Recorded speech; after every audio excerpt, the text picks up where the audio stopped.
1987 අගෝස්තු 18 වෙනි දින පාර්ලිමේන්තුවට එල්ල වූ බෝම්බ ප්‍රහාරය මෙරට පාර්ලිමේන්තු ඉතිහාසයේ දරුණුතම කළු පැල්ලමක් ලෙසයි සටහන් වන්නේ.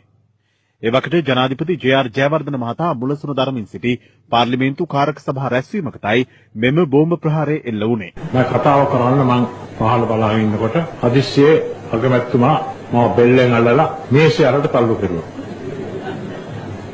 මං හිතුවා මොකද මේ? මෙහෙම වැඩි වෙලාවක් ඉන්න හොඳ නැහැ ජනාධිපතිවරයෙකුට.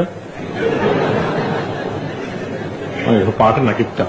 මම දන්නේ මම පිටිපස්සේ එක්කෙනෙක් මැරලා වැටලා ඉන්නවා කියලා. ප්‍රහාරයෙන් මාතර දිස්ත්‍රික් පාර්ලිමේන්තු මන්ත්‍රී කීර්ති අබේවික්‍රම මහතා ජීවිතක්ෂයට පත් වුණා. පාර්ලිමේන්තු ලඝු ලේඛකයෙකු නෝබර්ට් සේනාධීර මහතාද එම ස්ථානයේදීම මිය ගියා. ඒ වකට රාජ්‍ය ආරක්ෂක අමාත්‍යවරයා වූ ලලිත් ඇතුළත් මුදලි මහතාද බරපතල තුවාල ලැබුවා.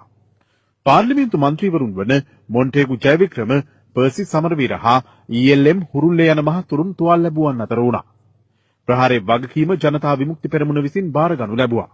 බෝම්බ ප්‍රහාරය එල්ල කළේ එවකට ජනතා විමුක්ති පෙරමුණේ ක්‍රියාකාරිකයෙකු මෙන්ම පාර්ලිමේන්තු සුළු සේවකයෙකු අජිත් කුමාර නැමැත්තෙකු විසින්.